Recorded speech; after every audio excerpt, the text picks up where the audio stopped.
Welcome to the Maria Liberati Show, where food meets art, travel, and life. This is Maria Liberati.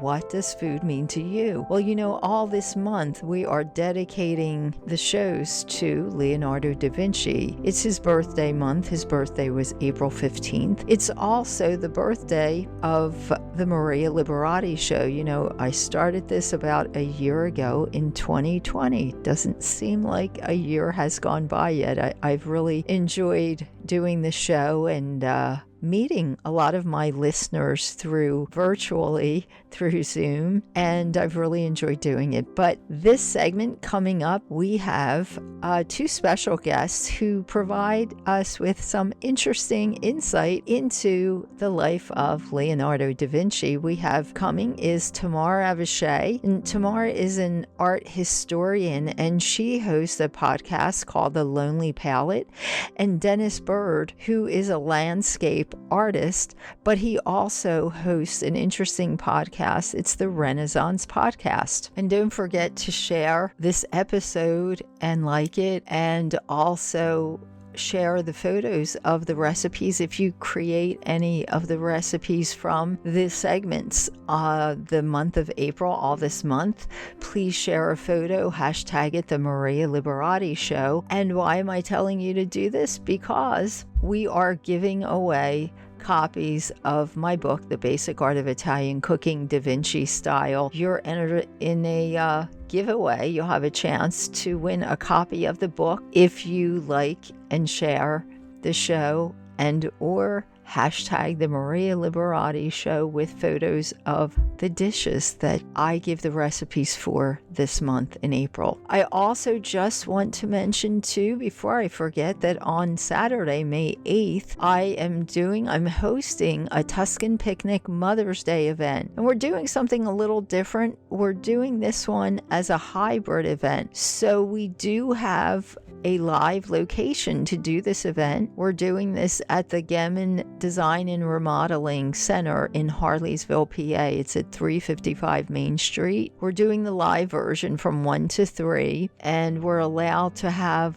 I believe, about 15 guests, and the rest will be Zoom virtual guests, attendees rather. So if you'd like to attend this, of course, if you're not in the Harleysville, Pennsylvania area, it's probably not possible to attend live, but you are welcome to join me in the virtual part of this event. And again, it's a Tuscan Picnic Mother's Day event. I'm doing 4 recipes. We will be giving all attendees downloadable recipe cards from the event. And last month we had such a good time at it was an Easter bake-along virtual event with Chef Joe Borio. And we both did an Easter dish. I did a traditional Easter bread. And of course, I gave a few different versions of the recipe. We had a lot of people asking for gluten-free, and I did give a gluten-free version of that. Also, I emailed those of you that wanted that. If there's anyone out there that needs a gluten-free recipe for Easter bread, just let me know and I'll get you that recipe. But we did have a great time doing that event. So this event is Saturday, May 8th. You can sign up on eventbrite.com.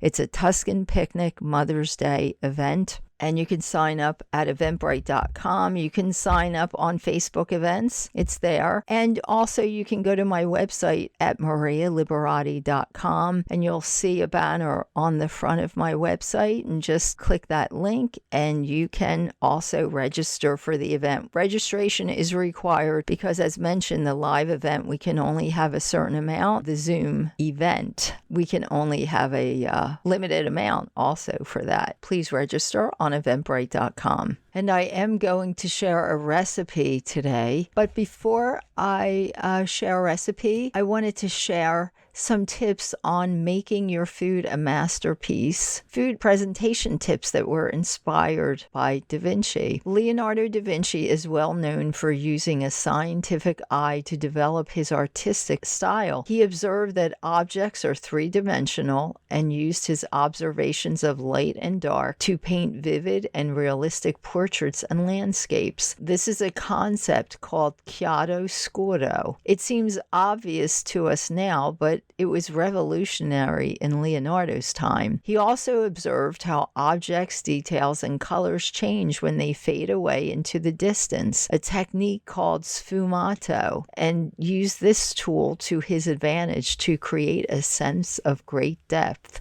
Sfumato is also known as Leonardo's smoke for how he made mountains and other distant landscape features blue and smoky.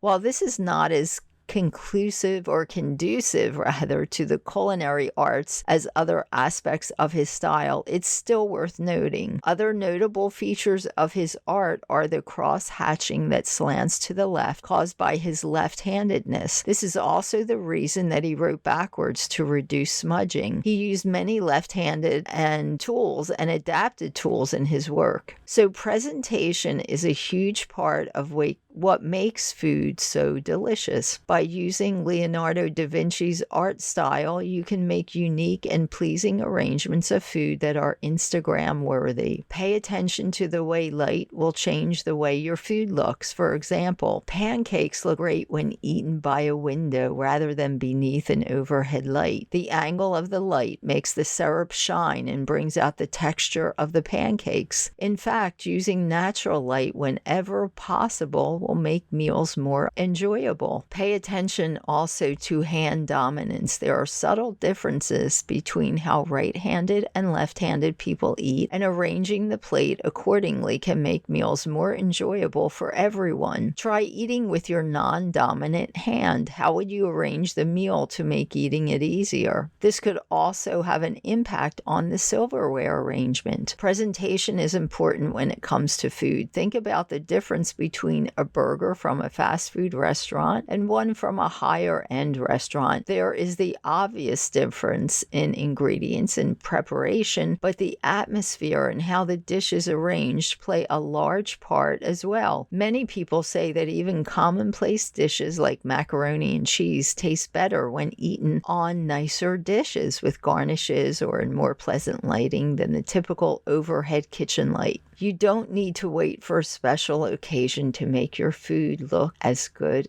as it tastes. And don't forget, for more on Leonardo da Vinci, you can listen to all of this month's podcast. That's the month of April 2021, all the podcasts we dedicated to Leonardo da Vinci. But you can also find more on him in my book, The Basic Art of Italian Cooking, Da Vinci Style. And again, like and share the episodes, this month's episode, and you'll have a chance to win a copy of The Basic Art of Italian Cooking, Da Vinci Style. We'll be giving away copies, choosing the winners at the end of the month. We're almost there. Get ready. We will be giving away copies of the book shortly and announcing the winners. And also, if you'd like to find other recipes, I'm getting close to giving this week's recipe, but for more recipes, of course, the book, The Basic Art of Italian Cooking, Da Vinci Style, does have recipes.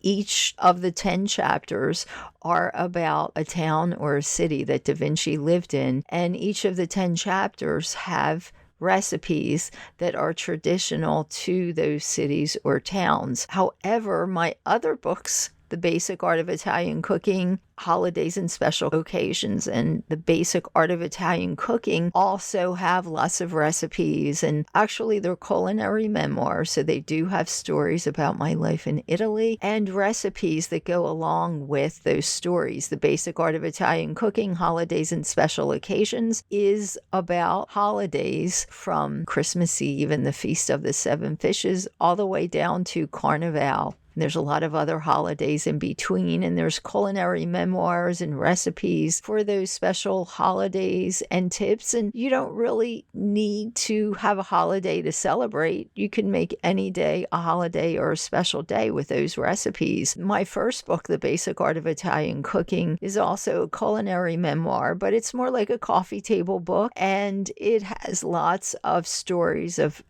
my life in Italy, but it also has recipes and menus that go along with the stories. And you can find those books and my other series, The Basic Art of, anywhere that you can find books online. You can also find them at marialiberati.com and amazon.com, and at the publisher's website, artoflivingprimamedia.com. And one of my favorite recipes that I like to do for Mother's Day, and it's one of my favorite recipes, it kind of reminds me of Tuscany. It's a risotto with porcini, mushrooms, and truffles, and risotto with porcini tartufata. So it's risotto with porcini, mushrooms, and truffles, as I said. And this recipe calls for 4 cups of vegetable broth, 3 tablespoons of olive oil, and that should be extra virgin olive oil, 2 leeks chopped finely, 1 cup of arborio or carnaroli rice, 1 tablespoon of unsalted butter, a pinch of salt, 8 ounces of Prosecco or dry sparkling white wine, 1 ounce of dried porcini mushrooms, 1 to 2 teaspoons of grated truffles or 2 teaspoons of truffle-infused oil, 2 tablespoons of grated Parmigiano Reggiano cheese. Place the dried porcini mushrooms in a bowl of warm water for 30 minutes and let that soak. Heat the vegetable broth till boiling, then simmer. Place olive oil in a large saute pan. Place in thinly sliced leeks and saute till the leeks are just about golden. Place in the soaked porcini mushrooms and their liquid. Place in the rice and toast till the rice is coated with the oil and that all the liquid is evaporated. Add in Prosecco. Stir till all the liquid is evaporated again. Place in a half a cup of vegetable broth and stir till all the liquid is evaporated, and repeat this, placing in a half a cup of the broth till evaporated. And you're going to continue doing this until the rice is al dente, approximately 15 to 18 minutes, or until it's a desired tenderness. Place 1 tablespoon of butter on top and stir till melted. Plate and serve the risotto with porcini and top with grated Parmigiano Reggiano cheese. Decorate with grated truffles or drizzle of truffle oil on top. You can also add a dash of a wine reduction syrup on top as well. And if you'd like to make your own red wine reduction sauce, you can do it with a dry red wine like Barbera, Amarone, Chianti. You need 6 ounces of red wine, 2 teaspoons of brown sugar. In a saucepan, pour in the wine and sugar, turn on the flame at first high, then when it starts to boil, reduce the heat to low and simmer for 5 minutes until the liquid is reduced, forming a dense syrup. And be sure to continuously stir that so that the liquid does not burn. And then drizzle this on top of your risotto with porcini mushrooms and truffles.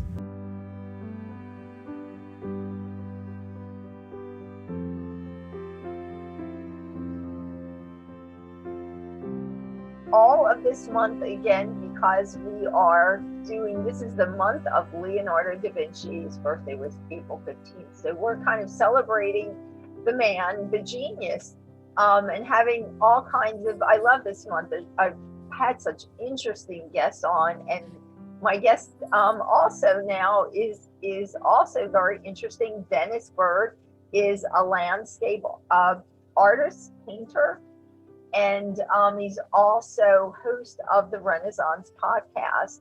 And Denis is going to give us some interesting insights into Da Vinci. You know, he was a Renaissance artist also. So, Denis, thank you so much for being here and being with us today. Thank you for having me. Sure.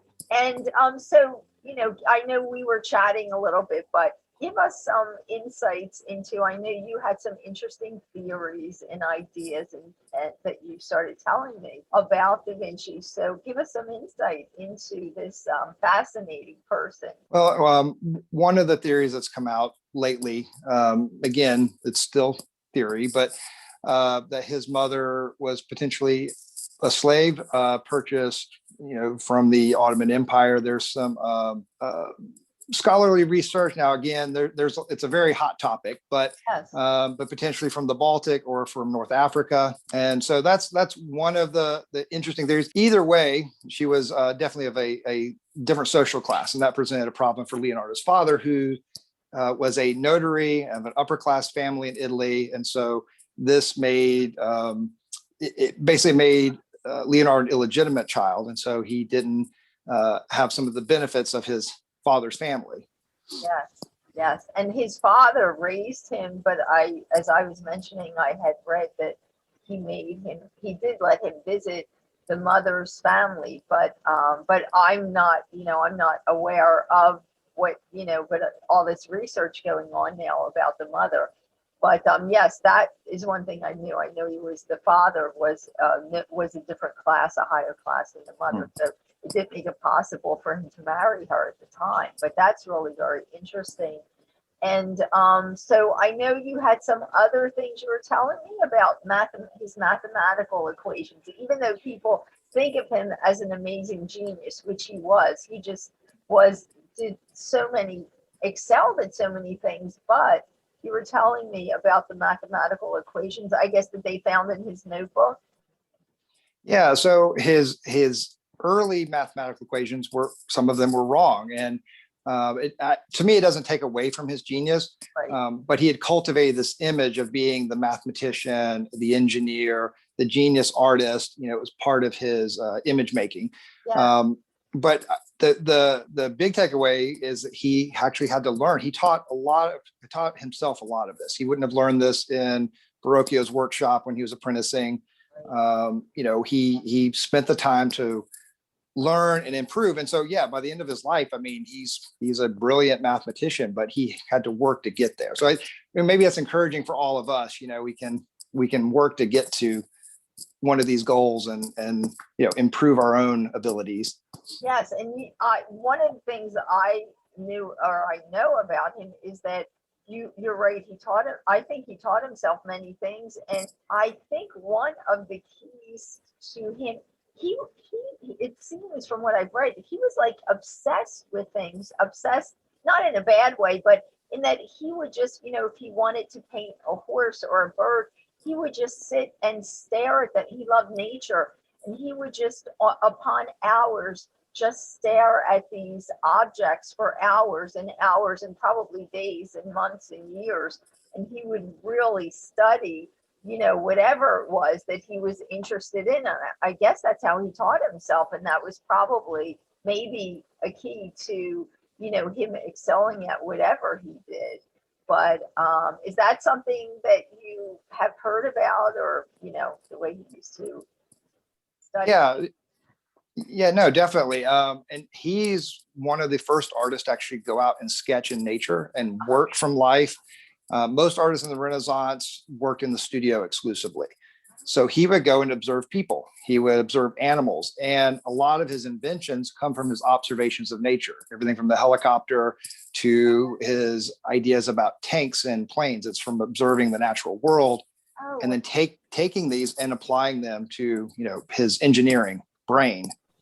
Wow. So then all of that observing, I guess that was part of, as we're saying here, his genius. So then you were telling me about the way that he mixed paints or something for the canvas. Well, so he was trained as an oil painter with Verrocchio. Actually, let me go back.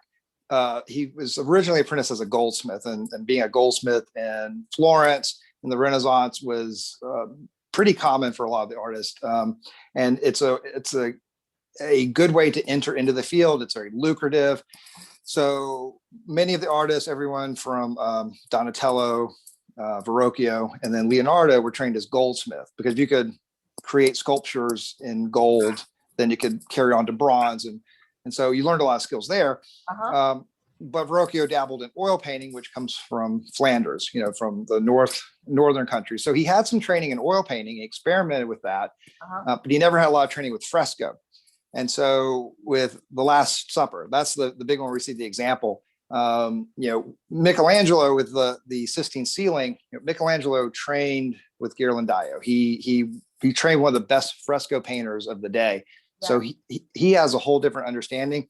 Leonardo was finding his way, right? And so he would mix things like oil paints with fresco, and fresco is essentially paint and plaster. Uh-huh. And that moisture from the plaster needs to escape.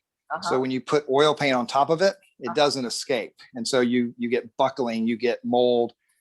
So unfortunately, this is why we have the Last Supper the way we do today. It's not actually age and some of the other things, because the Sistine ceiling's doing quite well.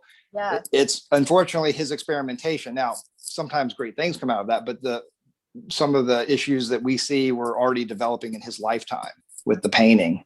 Yes, yes. Wow. But, and you know, the funny thing, I mean, it's just kind of a funny thing in it when I've been in Italy and talked to people in the art world, they'll tell me like these different little stories about, because him and Michelangelo, you know, they were very competitive. Mm-hmm. Some funny stories and just, you know, I guess they would try to outdo each other. Well, they also, you know, they were vying for a small amount, I guess, of contracts, you know, for whoever. So, but yes, they were extremely competitive. So, but yes, and the thing is, you know, my background is also a chef, so I did study that you were mentioning about the balancing of colors of paints and things. He also, in his writings, he applied that to food. He believed that you should balance what's on your plate. You might have heard of that. Mm-hmm. The way that he balanced the colors on his canvas, which was I just find that really, really interesting. But such an interesting person. Is there anything else you'd like to tell us, or I don't know. There's so much with Leonardo. Yes. I mean, you know, I always find it interesting. He goes to Milan to be a military engineer, and then never actually designs anything, never has the opportunity. He spent most of the time, he didn't even declare himself as a painter in Milan, which is, you know, we think of him as a painter, but he applied to be a military engineer for the Duke of Milan. Yes. Yeah, but he's an interesting character. We could go on and on, really. Yes, we could probably go on and on. So tell us about you, just real quick. I know you, so you're a landscape artist, and what kind of is there anything you specialize in, or, you know, any particular type of landscape?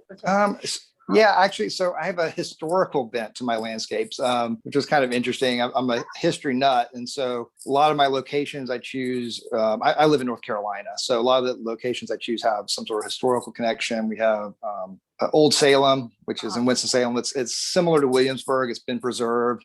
There's a lot of historic sites, and sometimes, you know, even just the landscape, there's so much history. I'm sure it's like that everywhere, but I find that here, you know, there's a story about every cliff and every rock. And so that's part of it, part of my history, or part of my landscape painting. But I paint a lot. I kind of spread out. I do a little bit in the Piedmont, and then a lot up in the mountains of North Carolina. Oh, wow. I love the historical part, because I think that adds another dimension, right, to your art. If there's that historical part of what you were, you know, also painting, that would add something to it. Well, that's great.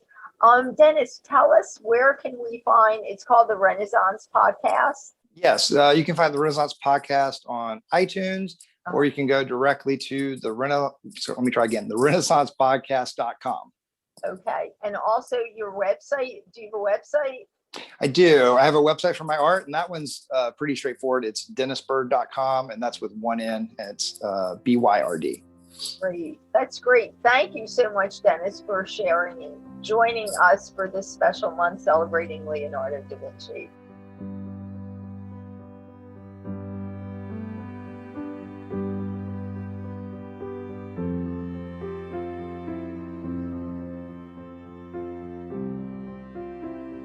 Hi, and today, completing our whole month of Leonardo da Vinci and art, and, you know, it's his birthday month again. So I have a special guest with me.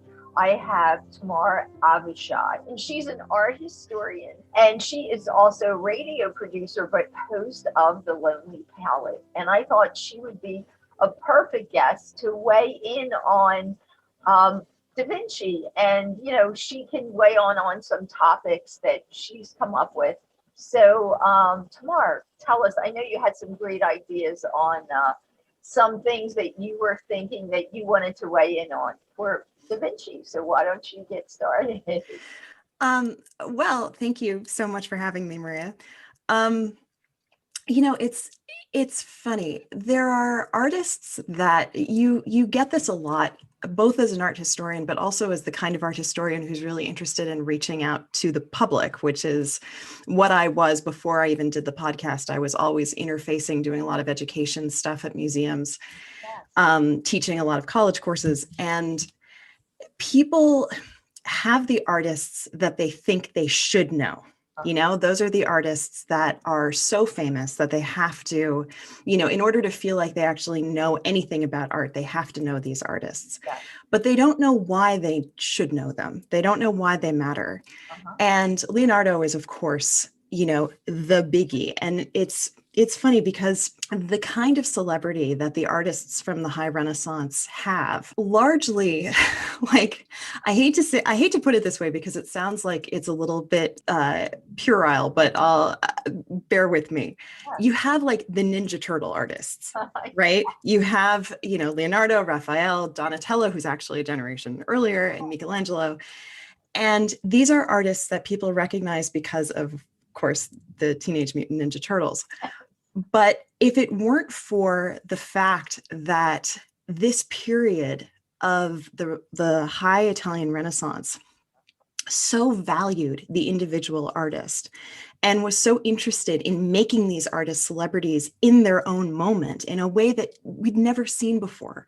Art history never cared about the artist like this before until you get to this period. If it weren't for the fact that you had Giorgio Vasari, who's kind of considered the first art historian, writing about these artists and their individual personalities and their skills and their picadillos and, why they mattered as individuals, then we never would have been able to name cartoon Ninja Turtles after them. It's like they wouldn't have mattered to us today if they didn't matter so much in their own moment. And I'm really interested in why the celebrity of artists, what that can actually teach us about their own moment. And Leonardo is a really, really good example of that. And I'd say especially actually because the Mona Lisa is, of course, the most famous painting in Western art. I mean, you could argue that it's the most famous painting in the world. And the reason why it is so famous is actually kind of twofold. One is because of how much it mattered in its own moment, and the other is how much it matters in our contemporary moment, or at least in the 20th century. So I can dive into both stories there. So when I was an art history student, I remember that I had to learn, we have these slide exams, which I guess they don't really use slides anymore, but back in the day, and you had to memorize the artist name, the name of the painting, and the date that it was painted, usually within a couple of years. And the Mona Lisa, the date was, I always remember, this was like 1503 to 1505, something like that. But then you would put in parentheses next to it 1517. And that's because that's the year that Leonardo died. And that was a really important thing to remember, because even though you have this painting ostensibly about a woman, even though we barely know anything about her, Lisa del Giocondo, she was the wife of a Florentine silk merchant. And that's about all we know about her. He had gone to Leonardo to commission this painting of his wife, this portrait, and he never delivered it. He hung on to it for the rest of his life, Leonardo did. And so you end up with this painting that, we care about when it was painted, but the fact that the end date is his death date speaks to the fact that this was such an important painting to him that he held on to it, he experimented on it. And because, as I said before, artists in that moment were such celebrities in their own right, that makes this an exceptionally valuable painting, even though it's a portrait of someone we don't care about. I mean, how often are portraits not about the sitter, but about the artist? So that's this really incredible thing about this specific painting. And then afterwards, like it has kind of an interesting story after Leonardo dies, and I am openly not an expert, especially in the provenance of this painting, its history of ownership. But it ended up in Napoleon's hands. It ended up hanging in Josephine's bedroom. I mean, it was a very famous painting in its own time, but it was nothing like it is now. And it was installed at the Louvre. And in 1911, it was stolen. And it's funny because not everybody knows that, even though everybody knows about the Mona Lisa, like everybody knows about its fame, but very few people actually know about the precipitating event that created its fame.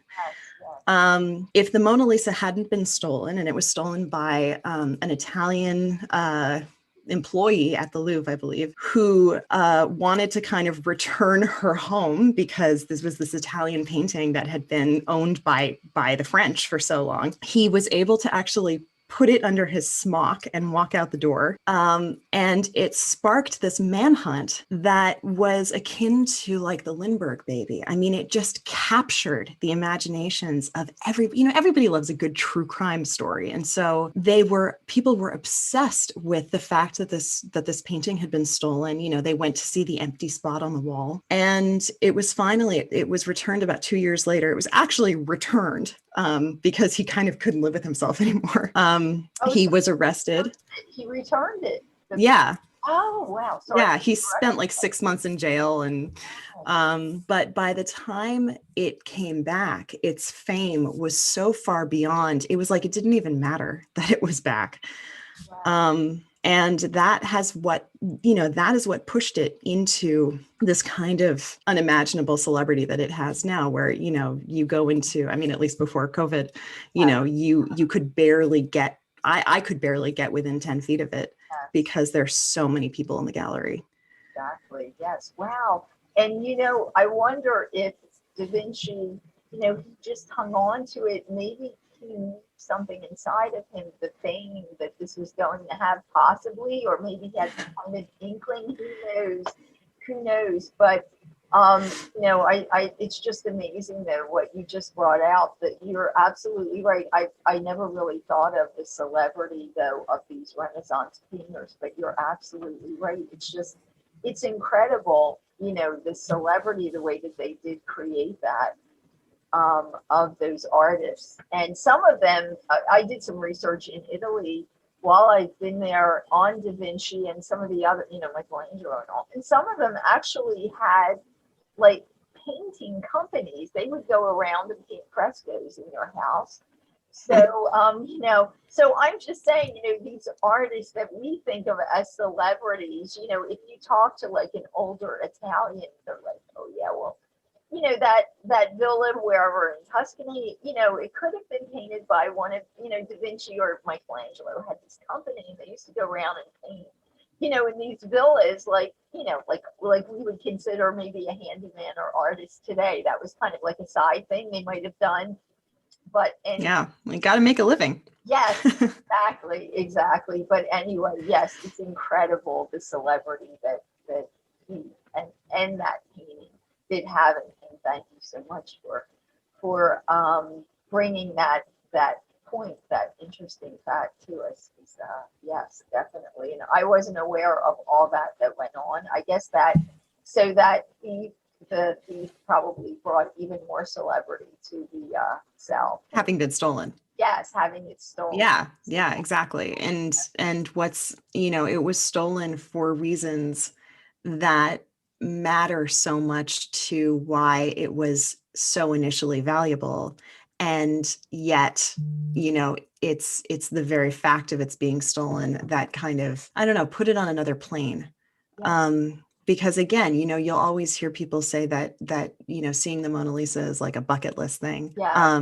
But they don't know why. And it's a shame because they don't really just, appreciate's the wrong word because that sounds so judgmental, but it's like people don't necessarily think that they are walking into a gallery of high Renaissance paintings that are exceptionally valuable in their own right. The paintings around the Mona Lisa are just as exquisite.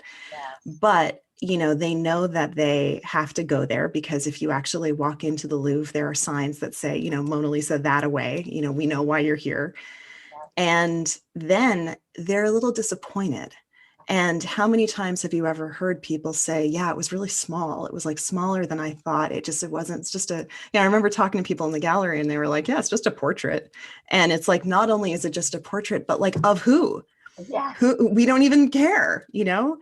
And so it's a bummer that the kind of fame it garnered wasn't really why it matters, because it does matter deeply, but not for the reasons that people seek it out for. I see what you're saying. It could be kind of a letdown. It reminds me of, I don't know if you've ever been to the Leaning Tower of Pisa. Yeah, I have. So, you're all built up. Oh my gosh, this is one of the wonders of the world. And you're going to see, and you just walk down the street and there it is, this leaning little tower. And yeah. Well, and Pisa itself is not a particular, I mean, I hope no Pisans are listening, but it's not a terribly interesting town. No. And so, other than to get little, little sculptures. I mean, it's interesting, but it kind of reminds me of that in a sense, that same kind of, because you hear so much about it. And, I guess if we're not there, we're not close to it, you hear so much about it. And it's like, got this legend, and you get there and it's like, is that all there is? And I guess in a way it's kind of a disservice to the Mona Lisa, to the actual painting, but there's just so much more to it. You're absolutely right. Well, Tamar Avishai, thank you so much. And you are the host of The Lonely Palette. Where can everybody find you? Do you have a website? Why don't you tell me? I do. It's thelonelypalette.com. Any podcatcher, anywhere you listen to podcasts, just look for The Lonely Palette and you'll find me. It's a picture, actually, appropriately enough, of the Mona Lisa with headphones on. And I'm all over social media. So at Lonely Palette on Twitter, at The Lonely Palette on Instagram. And I post regularly a lot of art history kind of facts. And so I would say that my Twitter account is not as interesting, but the Instagram one is. So check that one out. That's great. That's great. Thank you so much. Thanks again. And who knows, we might have you on again. Sure. Anytime. Thank you so much. Thank you for being on.